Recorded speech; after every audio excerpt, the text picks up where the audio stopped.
और जैसा कि मैंने आपको पहले बोला है, आप क्वेश्चन जब प्रीवियस ईयर क्वेश्चन सॉल्व करेंगे फिजिक्स का, तो 2023 और 2024 का छोड़ दीजिएगा, 2 साल का, ठीक है, 23 और 24, बिकॉज इसमें जेई के क्वेश्चंस हैं और जेई के क्वेश्चंस भी अब हम करेंगे, कोई मतलब फिर से पूरा करेंगे, पहले एक बार हो जाए तरीके से। सीबीएसई जो 2022 तक पूछता था, अब उतना क्वेश्चन नहीं है जेई का, बट हाँ है, ठीक है, 10%, 15%, 20% के अराउंड। अब उसको 10% अब चुन चुन के तो नहीं कर सकते ना कि इस चैप्टर से क्वेश्चन पूछेगा जेई का, दूसरे चैप्टर से नहीं पूछेगा, तो सारा ही कर लेंगे। रिटर्निंग न्यूक्लियस चैप्टर में प्रॉब्ली 1-2 क्लास में खत्म हो जाएगा, उसके बाद 1 सितंबर या 7-8 सितंबर से I start with that electrostatics portion, और वो पूरा कोशिश करेंगे खत्म कर लें दिसंबर तक, ठीक है। कोशिश करेंगे नवंबर तक, नवंबर तक तो मतलब फिजिबल नहीं है, ठीक है, बट वैसे भी आपका तो वैसे भी खत्म हो ही जाएगा, बस ही रहे 2 हो गया है, और कितना 4 बच गया ना उस बुक में, कितना बच गया, और 6 बच गया उस बुक में, और इस बुक में 1, ठीक है। तब तक में वो अपना आगे पढ़ाएंगे, पीछे से रिवाइज हो जाएगा, ठीक है। इलेक्ट्रोस्टैट क्योंकि मुझे भी पढ़ाने में 1-1.5-2 महीना लगेगा, 1.5 महीना तो जरूर, उसके बाद चीजें कम कम में हो जाएगी, उसका 1.5-2 महीना नहीं लगेगा, इलेक्ट्रोस्टैट बहुत बड़ा पोर्शन है, घबराने की जरूरत नहीं है, हो जाएगा, तब भी दिसंबर तक हो जाएगा पूरा, okay? तो ध्यान रखें 2023 और 2024 का जो क्वेश्चन है प्रीवियस ईयर फिजिक्स का, वो रहने दीजिएगा, 2022 तक सारा बना जाइएगा, वो सारा बन जाएगा, उसमें कोई दिक्कत नहीं होगा। They have changed the question pattern for asking. I was just going through that. वो चीजें उसके लिए जो जो चीजें जरूरत है, फिर आप फिर से पढ़ेंगे तो उसमें फिर से हो जाएगा, और फिर से कब पढ़ेंगे, सितंबर से, ठीक है ऑलमोस्ट। तो पहले जो जो चीजें पढ़नी है, देखो ऐसा नहीं है कि वही सब आएगा, वो सब 10% है, ओके, 10% 15% है, 85% इधर है जो भी पढ़ रहे हैं कंटिन्यूस करके, तो ऐसा तो नहीं है ना बस खाली 85% तैयारी करके जाएंगे, जाएंगे तो पूरा करके जाएंगे, नहीं तो नहीं जाएंगे, इससे बढ़िया ध्यान। हो सकता है किसी साल थ्योरी पर आ जाए, वेट थोड़ी करेंगे कि थ्योरी आएगा कि नहीं आएगा, चले जाएंगे काम से।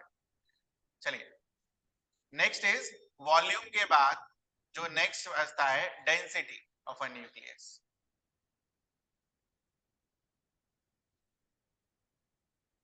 बड़ा सिंपल सा है डेंसिटी ऑफ अ न्यूक्लियस, देखो ना यहां पर लिख दिया है, देखो क्या लिखा है, देखो different nuclei are like a drop of liquid of constant density. कहने का मतलब है आप कोई भी एटम ले लो, उसका डेंसिटी क्या रहेगा, कांस्टेंट। ना हाउ टू डू दैट पता है आपको,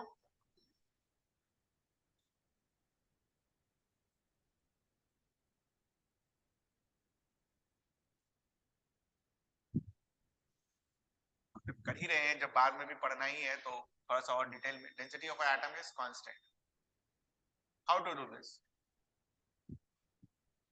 शुरू करते हैं।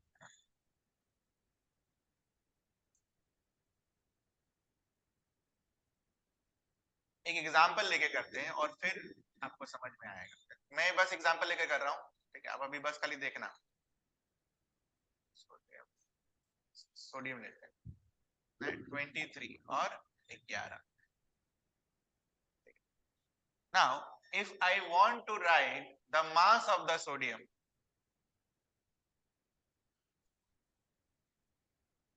क्या लिखूंगा मैं, 23U unified mass, obviously mass of sodium atom 23U, ठीक है। U का वैल्यू क्या होगा बेटा,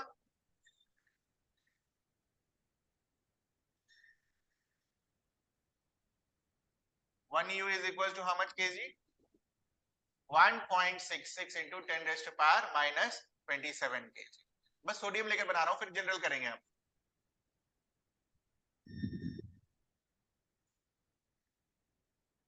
वॉल्यूम ऑफ सोडियम एटम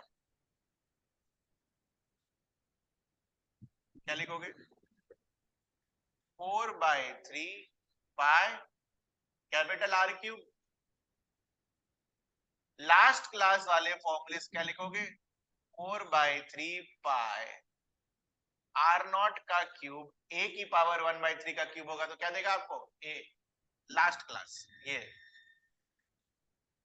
इससे ठीक है ना 4/3 R³ क्या आएगा R0 cube into a put करो R0 का value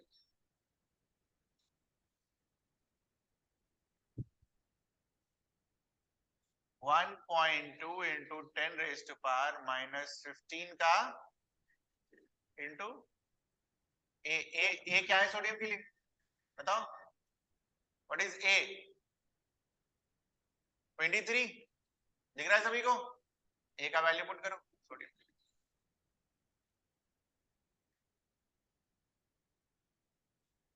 okay now calculate density density is equal to what mass by mass बोलो कितना है 23 इंटू 1.66 इंटू 10⁻⁻,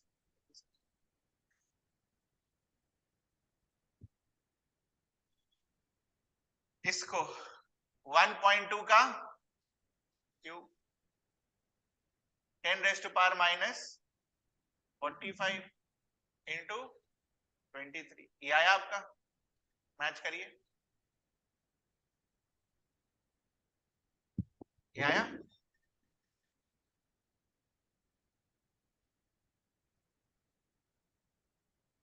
23 से 23 चला गया क्या बचा अपने पास 1.66 into 10⁻⁻27 divided by 1.2 का cube divided by 4/3 pi divided by -45 -45 ऊपर जाएगा तो +45 -45 ऊपर जाएगा तो +45 +45 -27 will give you how much +18 18 है ना into 10⁻⁸ और इधर क्या बचा 1.66 divided by 4/3 pi divided by 1.2 का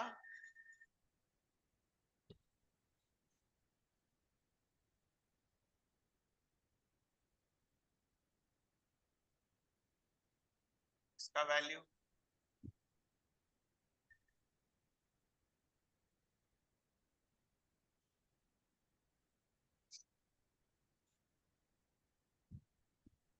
करिए अप्रोक्सीमेट वैल्यू निकालिए क्या आएगा 1.2 का क्यूब क्या होगा 1728 1.728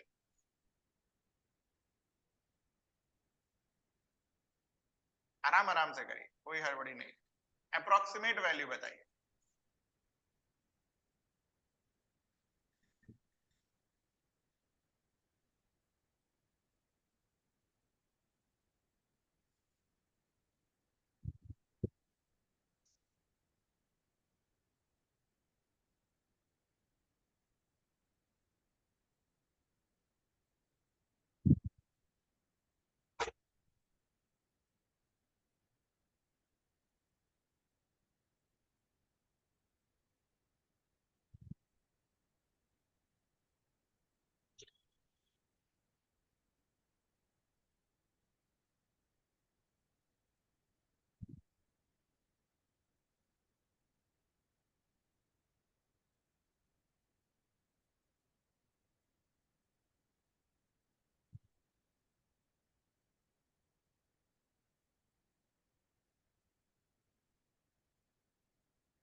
हो गया कोई बात नहीं लिख लो फिर फटाफट छोड़ो हटाओ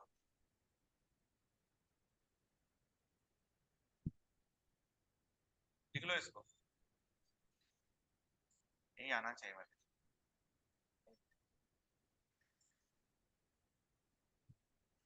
डेंसिटी का यूनिट क्या होगा हमने मास क्या चीज में लिया है केजी में वॉल्यूम क्या चीज में लिया है दिस विल बी केजी पर मीटर और इसको और कैसे लिख सकते हैं 2.3 इंटू 10⁻17 kg पर ओके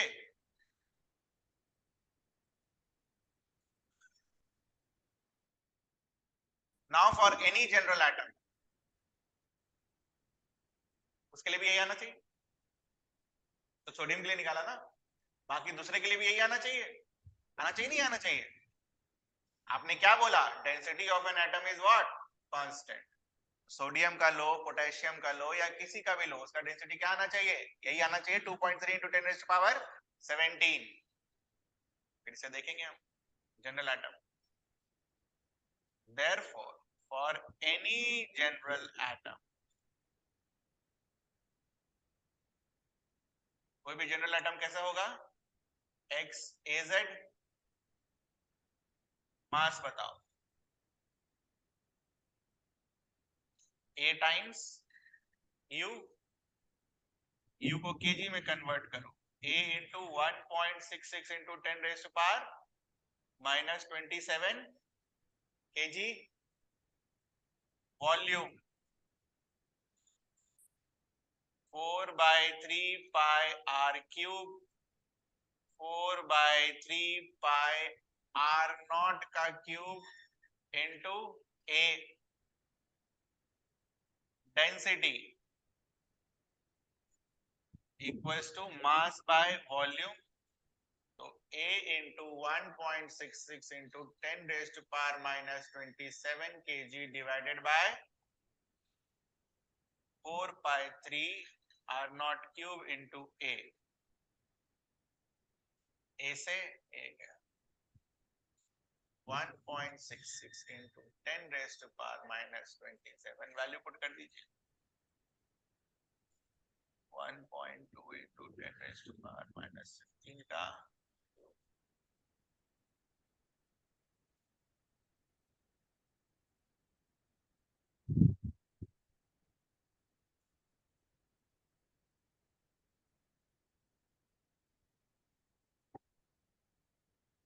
सेम आया, सेम देखो। उसके बाद अब जब याद ही है, फालतू कैलकुलेशन नहीं करें।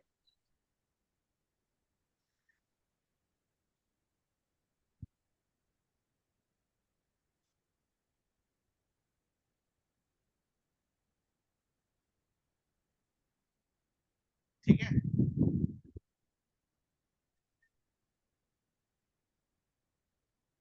ठीक। अब ध्यान से सुनना, मान लो किसी न्यूमेरिकल प्रॉब्लम में कल को AU ना देकर, ठीक है, A टाइम्स U ना देकर आपको दे दे कि mass of an atom is से फॉर एग्जांपल 22.9 U, ये यूज करें, ठीक है। लिख के दे दिया मास of sodium atom is given as 22.9 U, मास की जगह ये यूज करेंगे और वॉल्यूम तो यही रहेगा, तो वॉल्यूम में नीचे जब आप सोडियम का मास नंबर यूज करोगे तो क्या आएगा? 23, कट जाएगा ये। समझ में आ रहा है? सिमिलरली कभी मान को लिख दिया mass of iron atom is 55 point say for example 6 U, तो ये मास में कौन सा यूज करेंगे? ये वाला, और आयरन का कितना आता है? A 56, चला जाएगा। समझ में आई ये चीज? ध्यान रहेगा, ये नहीं कि वहां भी अपने मन से 56 U लिख देना, जो मास दे रखा होगा वही मास लिखना है यहाँ पर। बट आप क्या ऑब्जर्व करोगे कि जब आप वॉल्यूम लिखोगे तो वो कट रहा हो, कैंसल आउट हो रहा हो, आखिरी में यही बचेगा बस बेटा, देखना ध्यान से, क्या बचा? U divided by 4 by 3 pi r naught cube, आखिरी में यही बचेगा बस, और कुछ नहीं बचेगा। और एक बात बताओ, आखिरी में जब ये बचेगा तो किसी भी एटम के लिए U क्या रहेगा? Same 1.66 into 10 raised to power minus 27, r naught का वैल्यू क्या है? कांस्टेंट 1.2 fm, सेम, पाई सबके लिए सेम रहेगा, 4/3 सबके लिए सेम रहेगा, इसलिए डेंसिटी क्या आएगा? कांस्टेंट।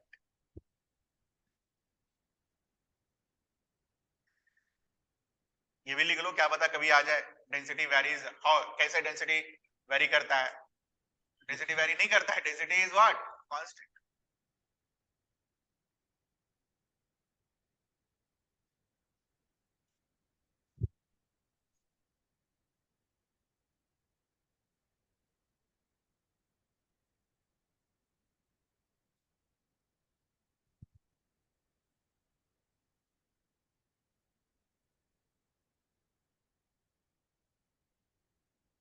डन।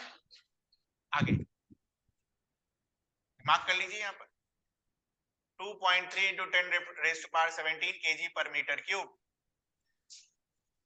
बाकी अगर आप उसको देखोगे वाटर का डेंसिटी क्या होता है 1000 kg per meter cube। तो बेसिकली न्यूक्लियस का density is very very large, बहुत लार्ज होता है डेंसिटी।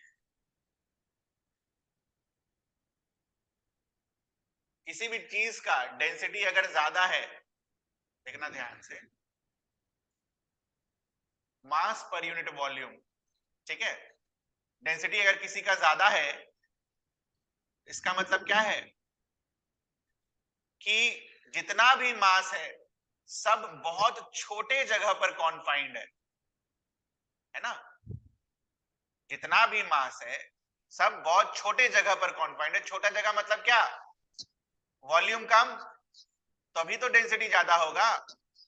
तो अगर सारा मास छोटे जगह पर कॉन्फाइंड है तो इसका मतलब एटम का बाकी जगह क्या है, खाली। और रदरफोर्ड ने भी यही बताया था।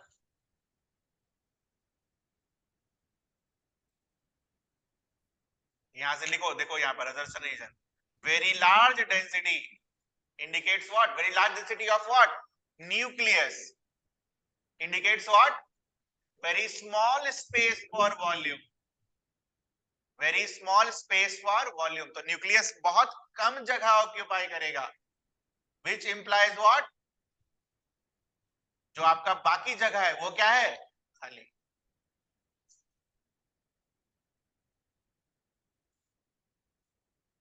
ये वॉल्यूम एटम का नहीं लिखा बेटा, डेंसिटी अगर न्यूक्लियस का लिखा है तो वॉल्यूम किसका लिखा है आपने, न्यूक्लियस का।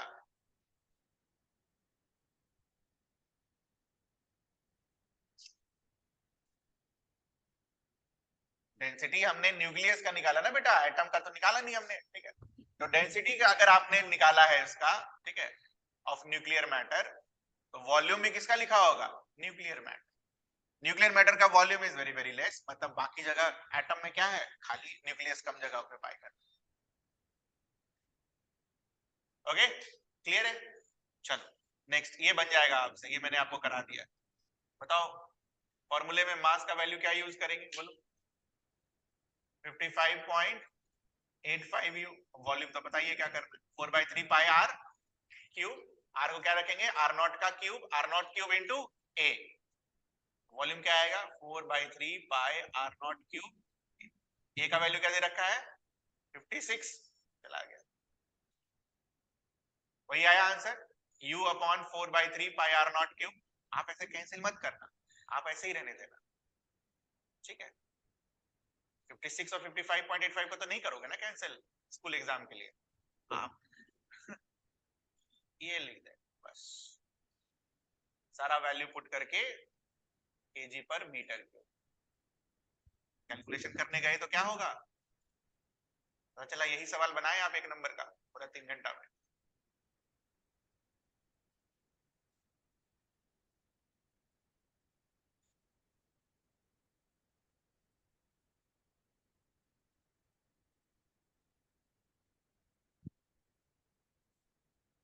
ओके, अच्छा ये इसका u ऐसा कैसे आ गया, 55.85 इंटू 1.66 है, प्लस लिखा हुआ है।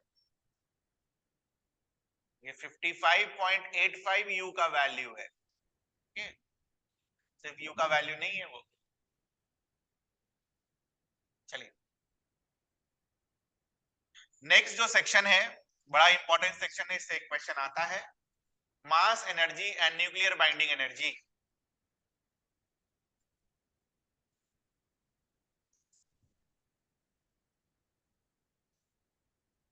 तो आइंस्टीन के थ्योरी के पहले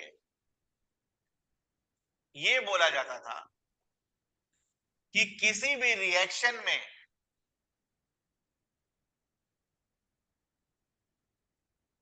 मास कंजर्वेशन अलग होता है और एनर्जी कंजर्वेशन अलग होता है।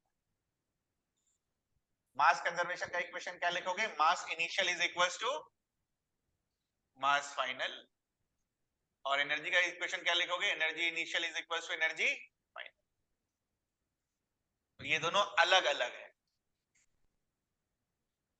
आइंस्टाइन क्या बोला, मार्क करो, mass is another form of energy.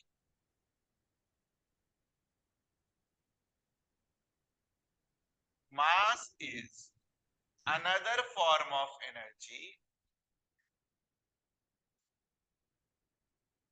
और कितना मास में कितना एनर्जी है वो देखने के लिए इन्होंने एक इक्वेशन दिया जिसका नाम था मास एनर्जी इक्विवेलेंस रिलेशन। पूरा नाम याद रखिएगा, mass energy equivalence.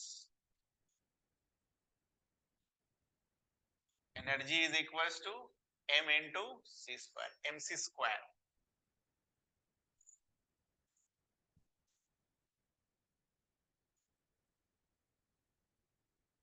where c is equals to speed of light,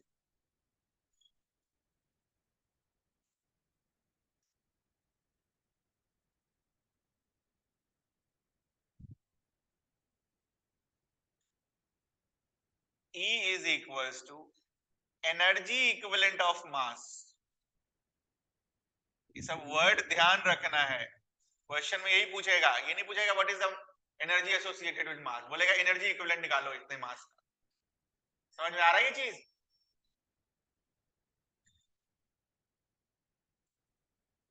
जल्दी से एनर्जी इक्विवेलेंट निकाल दो ये वाला, 1 ग्राम ऑफ सब्सटेंस के लिए, फटाफट, ज्यादा टाइम नहीं। Find the energy equivalent of 1 gram of substance.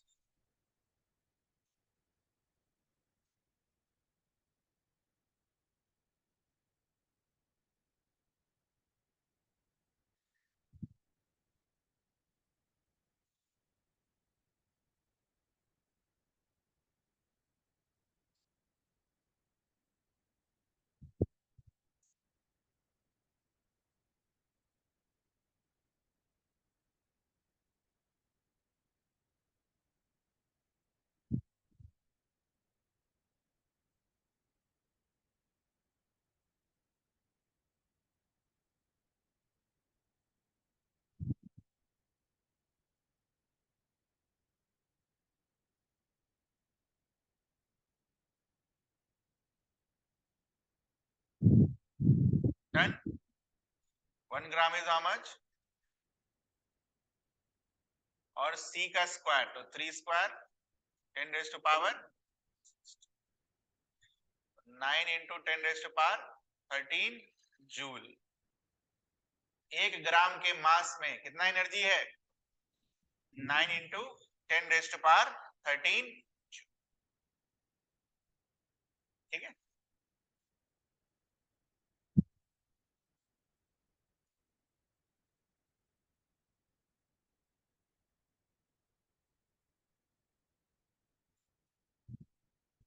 Question लिखो, how experimental verification of E equals to mc square was done। तो पूरा थ्योरी नहीं है, 2 लाइन लिखा हुआ है इसके बारे में कि कैसे वेरिफिकेशन किया। Verification was done on the basis of study of nuclear reaction। Nuclear reaction को स्टडी किया गया, इसमें न्यूक्लियॉन्स, न्यूक्लियाई, इलेक्ट्रॉन के बिहेवियर को पढ़ा गया और क्या देखा गया कि ये इक्वेशन जो था वो क्या कर रहा था, सेटिस्फाई कर रहा था।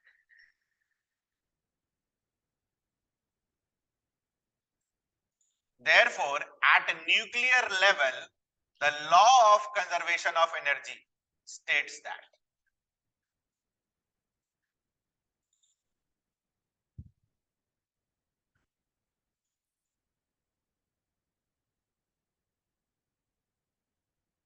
लॉ ऑफ कंजर्वेशन एनर्जी अभी भी वही है क्या, initial energy is equal to final energy, but ध्यान ये रखना है कि इन दोनों एनर्जीज में energy associated with mass should also be included. Energy associated with mass should also be included. अगर नहीं करोगे तो कंजर्वेशन लॉ फेल हो जाए।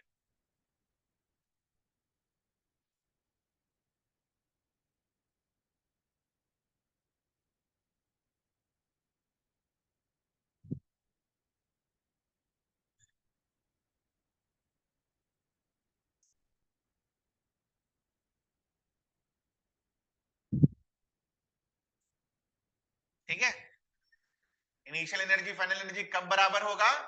जब हम मास से रिलेटेड एनर्जी को भी क्या करेंगे, कंसिडर करेंगे। तो इनिशियल एनर्जी और फाइनल एनर्जी तभी बराबर आएगा, कब? न्यूक्लियर लेवल पर, नहीं तो बराबर नहीं आएगा।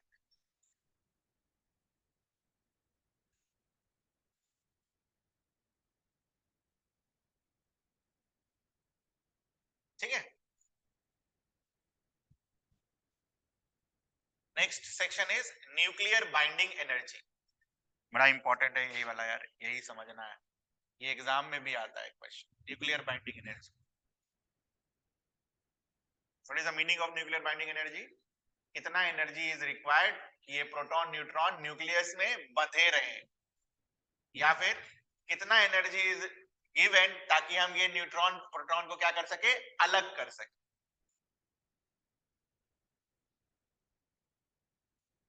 जब बंधेंगे तो एनर्जी रिलीज होगा, और जब आप तोड़ोगे तो एनर्जी देना होगा। ये क्लियर है आपके दिमाग में? किसी भी चीज को अगर वो बंध रहा है खुद से, तो खुद से जब बंधेगा तो it's exothermic reaction, energy is getting what, release. और अगर आप किसी चीज को तोड़ोगे तो एनर्जी क्या देना होगा, तोड़ने वाला एनर्जी बाहर से सप्लाई करना होगा। ये ध्यान होगा आपको, थर्मोडायनेमिक्स में आपने पढ़ा होगा। ठीक है, वो क्लियर है आपके दिमाग में?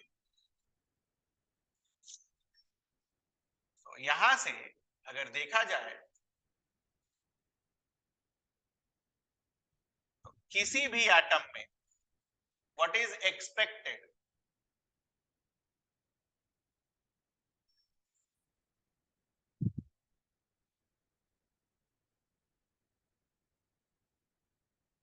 किसी भी एटम में क्या एक्सपेक्टेड है?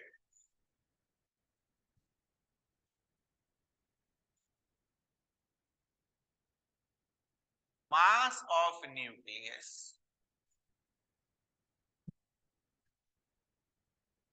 equals to number of protons into mass of each proton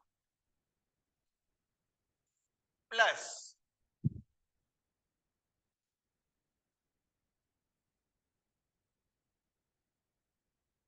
number of neutron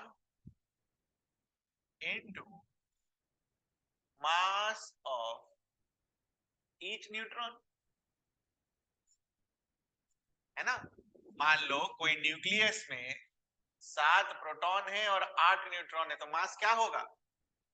एक प्रोटॉन का तो मास नहीं होगा ना बेटा, 7 प्रोटॉन का मास प्लस 8 न्यूट्रॉन का मास। एग्जांपल के लिए नीचे लिख लो, 7 इंटू मास ऑफ प्रोटॉन और 8 इंटू मास ऑफ न्यूट्रॉन। ठीक है, क्लियर है ये चीज? अब जनरल लिखेंगे। जनरल क्या लिखेंगे, ये देखो, कितने proton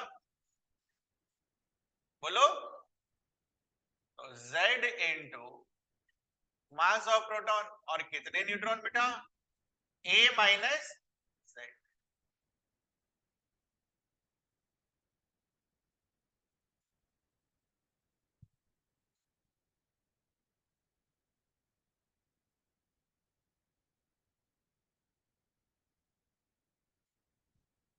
expected mass of nucleus.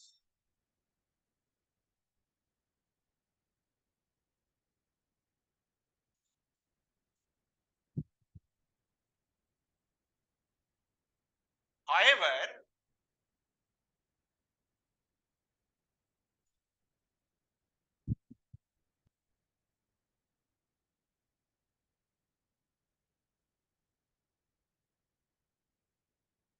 actual mass of nucleus M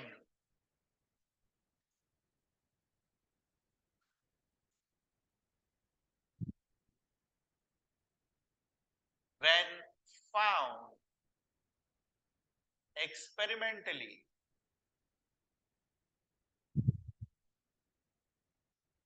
was always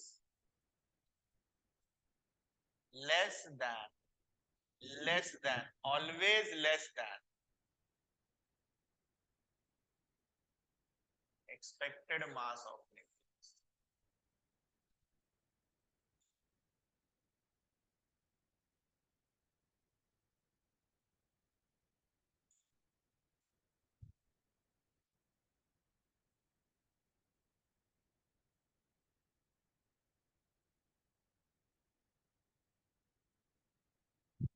ये एक्चुअल वाला तो मेमोराइज करना है क्योंकि it is based on what experiments. ये मास स्पेक्ट्रोस्कोपी से पता चलता है.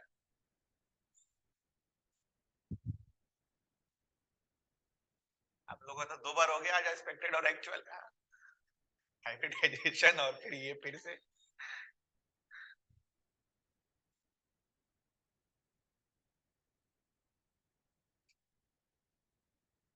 इसको एक बार मैथ्स में लिख लेंगे. पूरा ना लिखते हैं, समझ में आ जाएगा ना कि न्यूक्लियस के लिए लिखा है. Expected mass is greater then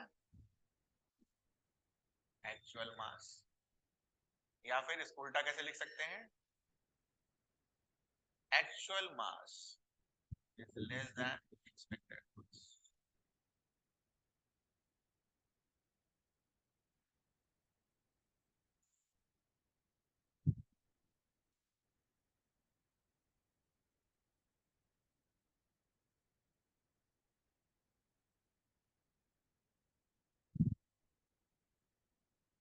अगला point, difference of these two masses. Difference कैसे लेते हैं बेटा बोलो? बड़ा माइनस छोटा. देखो एक्सपेक्टेड माइनस एक्चुअल. वैल्यू लिखो एक्सपेक्टेड का. अरे खुद से लिखो अब.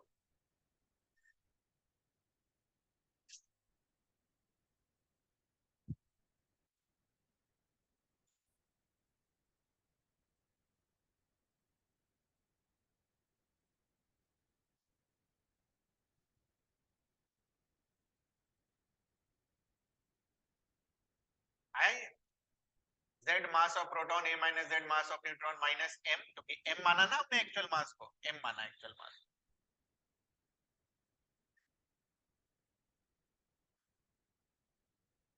Difference of these two masses is basically known as mass defect delta M.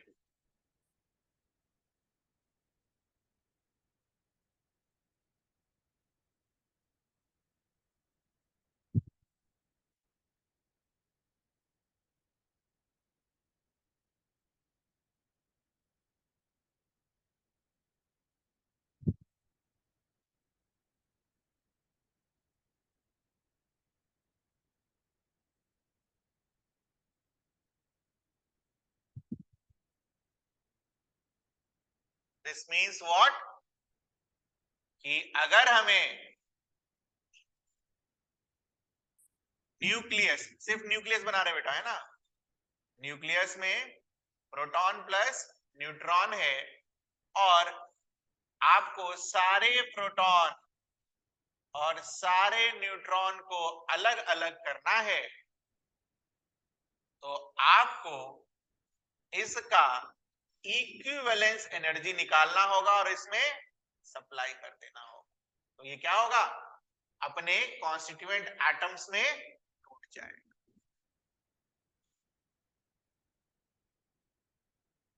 और that energy will be given by what,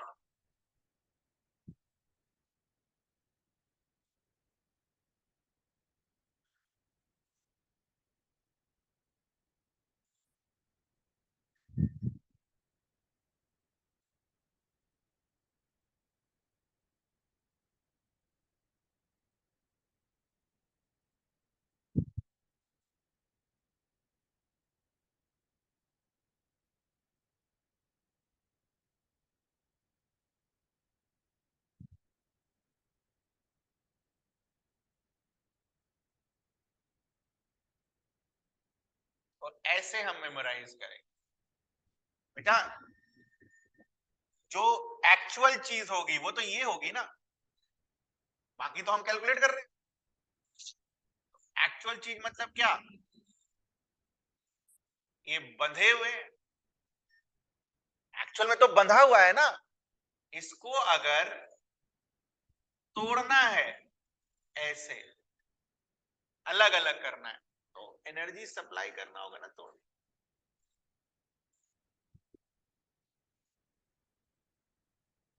समझ में आई? तो अलग अलग करके लिखना है, यहाँ पर ऐसे बना भी लेना तो समझ में आएगा। ऐसे करके अलग अलग लिखना, अलग कर दिया, ठीक है। अब इसका उल्टा देखो ध्यान से, क्या है इसका उल्टा, अलग अलग है, तो ये प्लस राइट साइड जाएगा तो क्या होगा, माइनस। तो इनसे अगर आप एनर्जी निकाल दोगे तो बंध जाएंगे।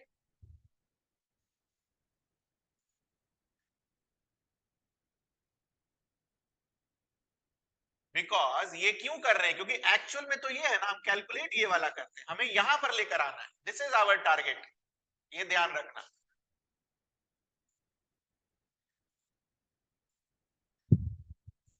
और हम सबको पता है ए वाला मास कम है, तो इसका एनर्जी क्या होगा, कम होगा। ये वाला मास ज्यादा है, इसका एनर्जी क्या होगा, ज्यादा होगा। तो कम एनर्जी में कुछ ऐड करोगे तभी तो ज्यादा मिलेगा, तभी तो एनर्जी इनिशियल और एनर्जी फाइनल क्या होंगे, इक्वल। पर लिख लो, इसके बाद भी अगर याद नहीं रहे तो आप कुछ नहीं कर सकते।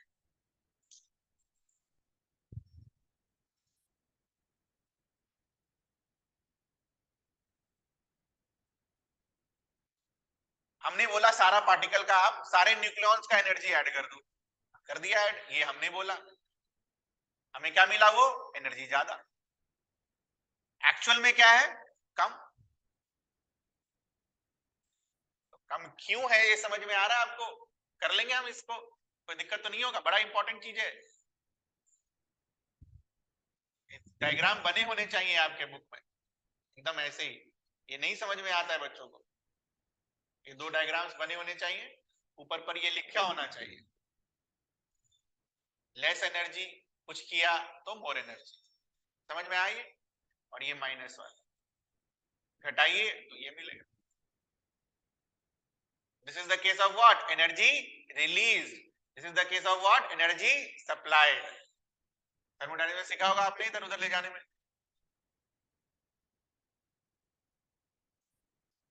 तो एक एग्जांपल है ऑक्सीजन का, वो कर लेंगे हम।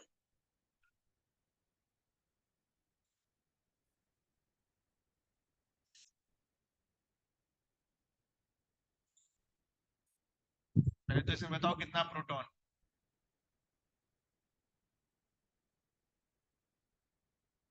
कितना न्यूट्रॉन।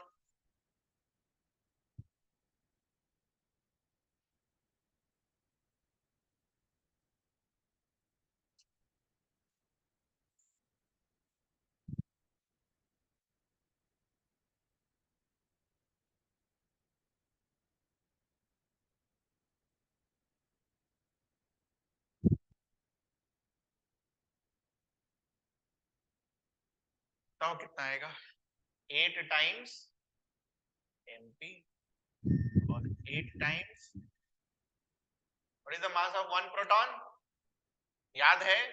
नहीं याद है तो यहां से कॉपी करिए 1.00727u और प्रॉपर वे में लिखिए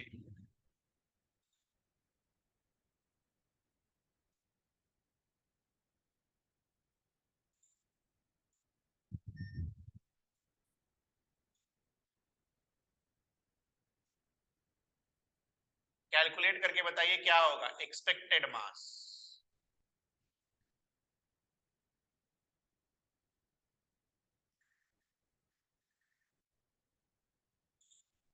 कैसे कैलकुलेट करेंगे? इसको इससे मल्टीप्लाई करेंगे, इसको इससे मल्टीप्लाई करेंगे, तो 8 कॉमन लेके दोनों को ऐड कर सकते हैं और एक मल्टीप्लाई करेंगे, करिए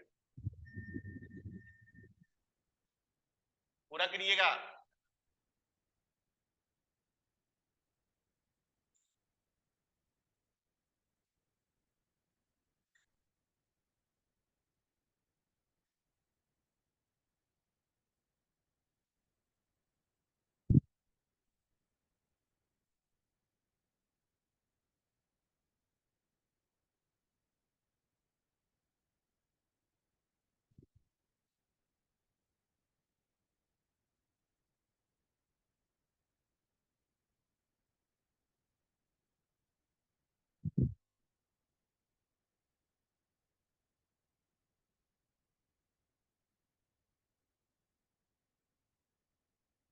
सात छः 13, 6 2 8 1 9, 8 7 15, 5 1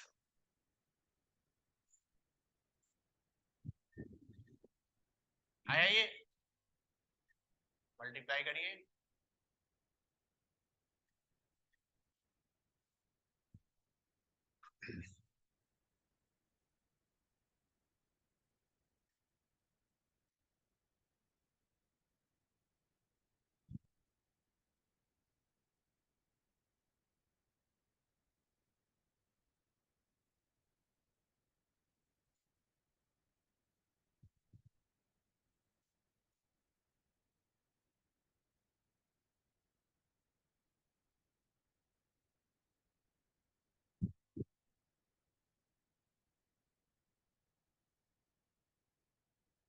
ठीक है। अब ध्यान देने वाली बात है न्यूमेरिकल के पर्सपेक्टिव से,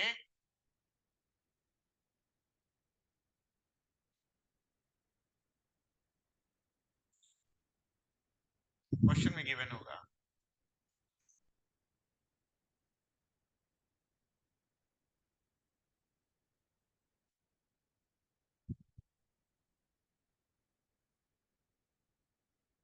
ये गिवन होगा, क्वेश्चन में गिवन होगा, आप थोड़ी ना मास स्पेक्ट्रोस्कोपी उस पे करेंगे, गिवन होगा क्वेश्चन में। कहां गया 15.999493 लिखिए 15.99493, क्या गलती करेंगे मैं वो बता रहा हूं 15.99493।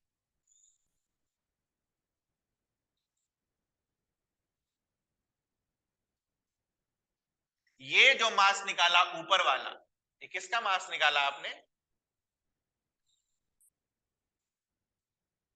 यहां जो आपको दिया तो न्यूक्लियस अलग से निकाल के मेजर नहीं करेगा ना, तो एटम का मास मेजर करेगा। तो इसमें इन्होंने क्या चीज का मास मेजर किया? एटम का मास मेजर किया। तो क्या एटम और न्यूक्लियस को कंपेयर करेंगे हम? नहीं ना, न्यूक्लियस और न्यूक्लियस को कंपेयर करेंगे। तो एटम के मास से इलेक्ट्रॉन हटाने होंगे तब आपको न्यूक्लियस का मास मिलेगा। This is very important step. ठीक है, तो यहां पर एक बार करके लिख लेना, mass of nucleus will be equals to mass of atom minus mass of electron। पढ़ना किसका मास दे रखा है? अगर मास ऑफ न्यूक्लियस ही दे दिया डायरेक्ट तो घटाने की जरूरत नहीं है।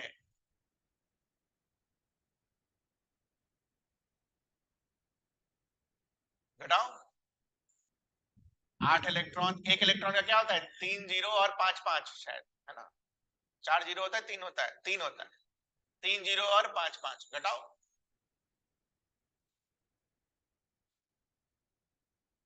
तो 3 जीरो 5 5 को मल्टीप्लाई करो,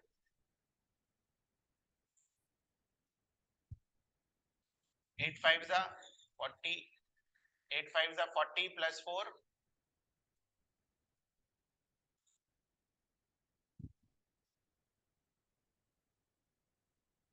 40 का जीरो 4 8 बचे 40 4 44 4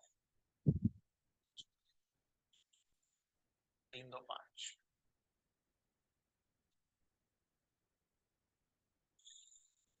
ये आया, घटाओ उसको यहां से 0.0044 0.004 और बताओ कितना आया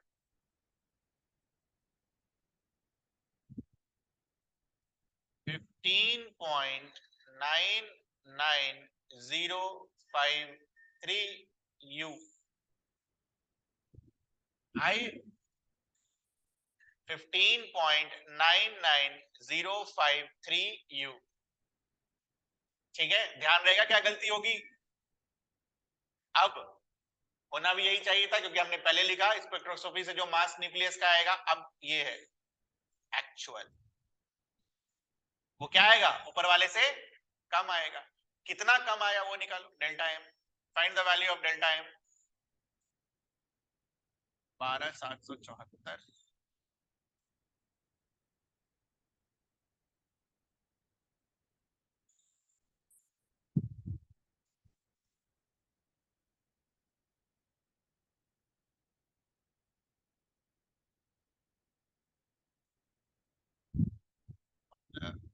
नौ सौ नब्बे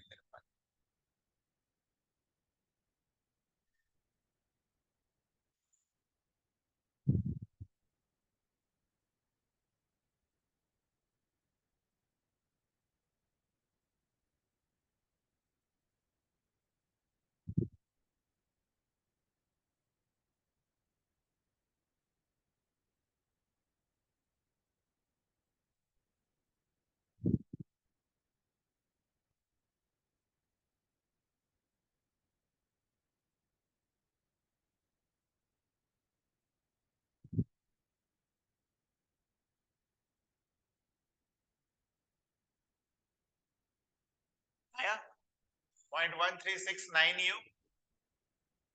क्या हम एनर्जी निकाल सकते हैं?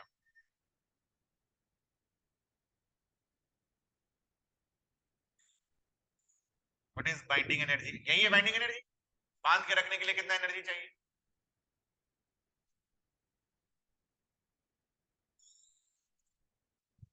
या फिर तोड़ने के लिए कितना एनर्जी चाहिए? दोनों सेम होगा, खाली माइनस प्लस का अंतर होगा, एक एनर्जी सप्लाइड होगा, दूसरा एनर्जी रिलीज होगा।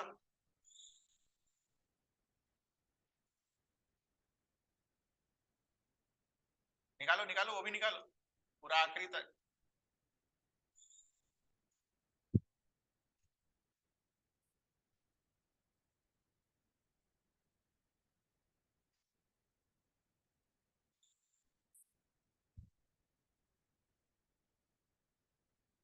याद रखना यू में आया, ये यू में, इसको केजी में कन्वर्ट करना होगा तब तो जूल में आंसर आएगा।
निकालो निकालो, ये तो अगला न्यूमेरिकली ये अगला वाला यही है, जूल और इलेक्ट्रॉन वोल्ट में आंसर निकाल लेंगे।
कितना आया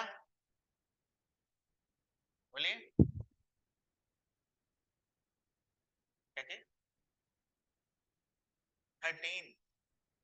13 तो नहीं आएगा यार, ये 5/3 होता है, ठीक है।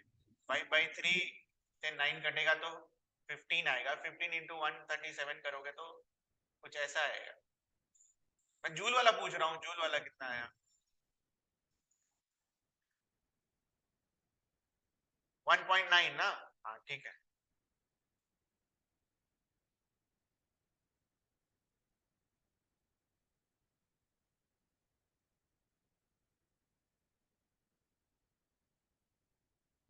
(10⁻13) -11 होगा। हाँ नहीं, इस वाले का, जूल वाले का। हाँ -11 ना, 1.2 के अराउंड होगा, 2 इंटू 10⁻11 के अराउंड आ रहा है ये।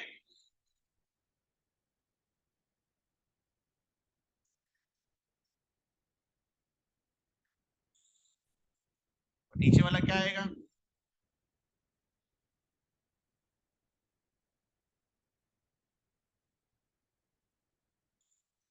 कर लो इसको, 20/16 इंटू 10⁻8, 4 5 1.25 इंटू 10⁻8, यहां से 2 निकाल लेते हैं, 125 into 6 electron volt is equals to 125 mega electron. 10⁻6 is what? Mega.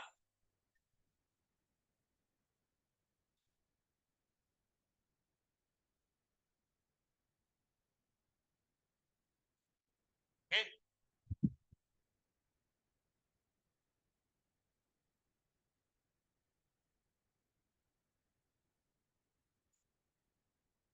Done. Next question is, देखो ये तो हमने पूरा ऑक्सीजन के लिए निकाल दिया, एग्जैक्ट ये होगा 125 मेगा इलेक्ट्रॉन वोल्ट, किसी के टर्म्स में नहीं, डायरेक्ट आंसर ये है। Next question is, calculate energy associated with 1U। Question पूछने का क्या मतलब है वो सुनो। मान लो ये डिफरेंस कैलकुलेट करते और 1 u आ जाता, तो एनर्जी क्या आता, delta m is equals to 1 u लिखते और 1 u इंटू सी स्क्वायर, वो निकालना है, निकाल, ये आसान होना चाहिए मेरे साथ। Calculate the energy associated with 1 u। अरे 1 ग्राम था ना यार, 1 u है उसके जगह पर, करो जल्दी से।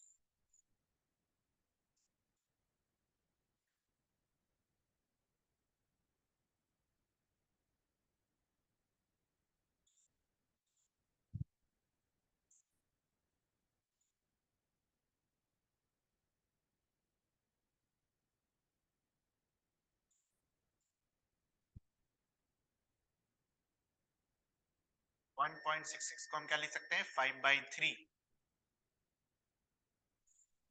लिख सकते हैं। मैथ्स ही है तो इनको भी थोड़ा सा ठीक है लैंग्वेज में समझाइए।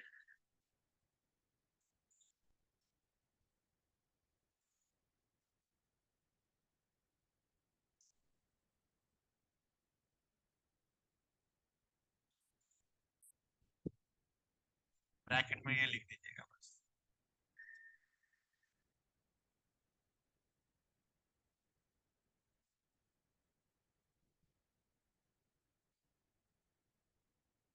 ठीक है, तो ये जूल में हो गया।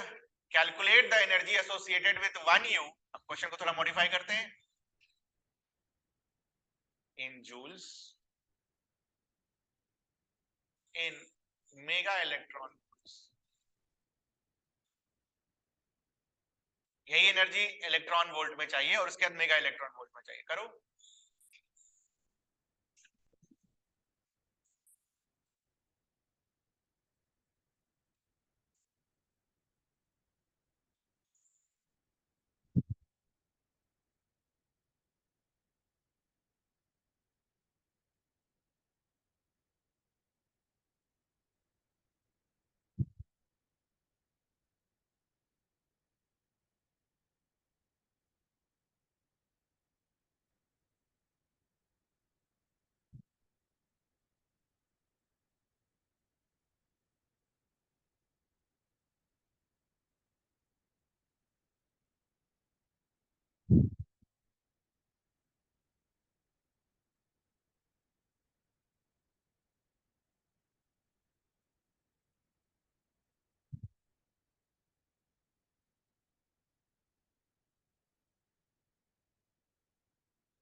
कैसे करेंगे, मल्टीप्लाई करिए जल्दी से।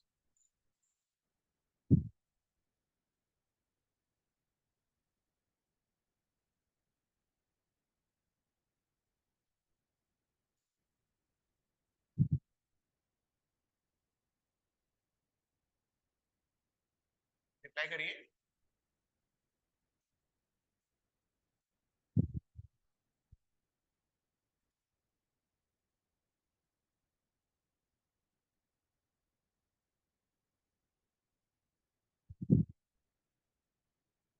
क्या है? 175/2।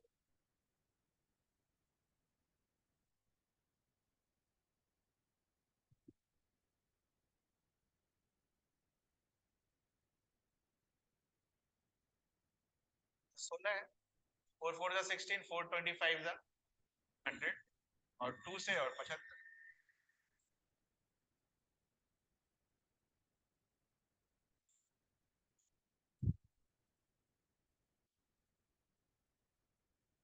आया आंसर 937.5, या ये आया, ये 75 × 25 ये आया, नहीं आया, करके देखो यार, यही आना चाहिए मेरे हिसाब से। ढंग से मल्टीप्लाई करो।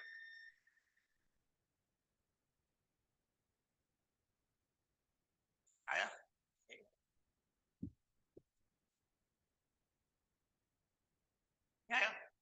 याद रखना। क्यों याद रखना बेटा, हर बार इतना कैलकुलेशन थोड़ी करेंगे, है ना। इसका वैल्यू निकाल लिया अब हमने, देखो ध्यान से, यही निकाला ना आपने, हाँ यही निकाला। अगर ये आ गया तो अगर आपसे मास पूछेगा तो आप क्या करोगे, इनटू,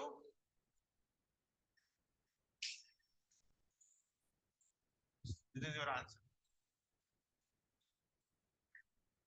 है ना। और लास्ट स्टेप में मल्टीप्लाई करके दे देंगे। नहीं, अरे U के इक्विवेलेंट की एनर्जी निकाला ना आपने, तो U के इक्विवेलेंट कितनी एनर्जी है, 937.5। एक U का 937.5 है तो 0.13691 का क्या होगा, इनटू 0.369। समझ में आया कहां यूज करेंगे इसको, याद रखना है, मेमोराइज करना है दोनों, ठीक है, दोनों को मेमोराइज करना है।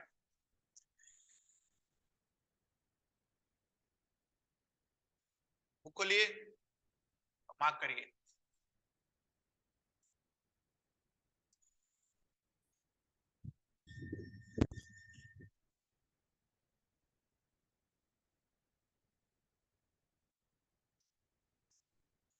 खुला आपने, मार्क कीजिए, फॉर्मूला मार्क कीजिए,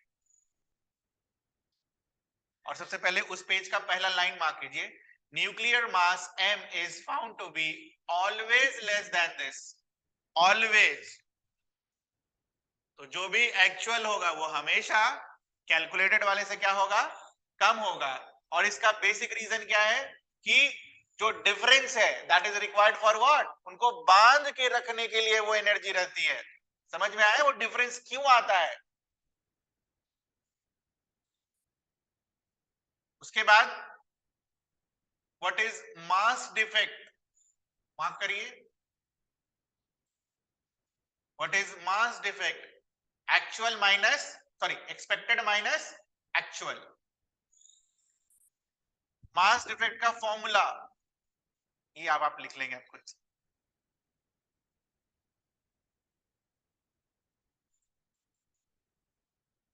next, what is the meaning of mass defect, क्या है मास डिफेक्ट, ये डेल्टा एम क्यों आया, क्योंकि उसको बांध के रखना है दोनों को, दैट्स व्हाई।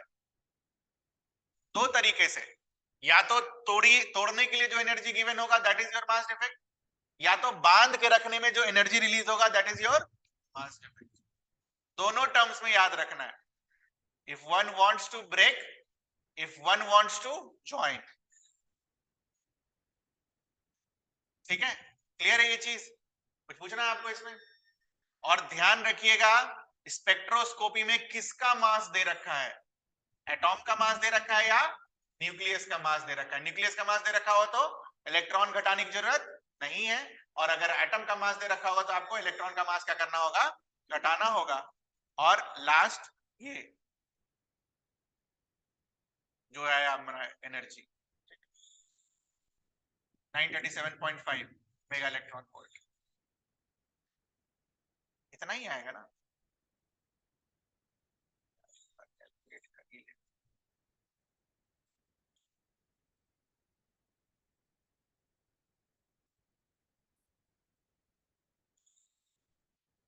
ठीक, 937.5 इनका क्या है, छोड़ो समझ पड़ेगा। अच्छा, इसका पर सी स्क्वायर, कोई बात सही है, ठीक है, याद रहेगा ये। तो u निकालेंगे डायरेक्ट 937.5 से मल्टीप्लाई कर देंगे, न्यूमेरिकल में यूज होगा। इसके आगे फिर आने के बाद यहां तक पढ़ लीजिएगा, इसके आगे भी चीजें हैं, ये बड़ा डिफिकल्ट वाला पोर्शन है। इसके बाद ये यहां से यहां ये 4 पॉइंट्स तक, उसके बाद चीजें फिर आसान होंगी। मेरे हिसाब से 2 क्लास और लगेगा, ये कंप्लीट हो जाएगा। 2 नहीं 3 लगेगा मेरे, 3 जा सकते हैं आप।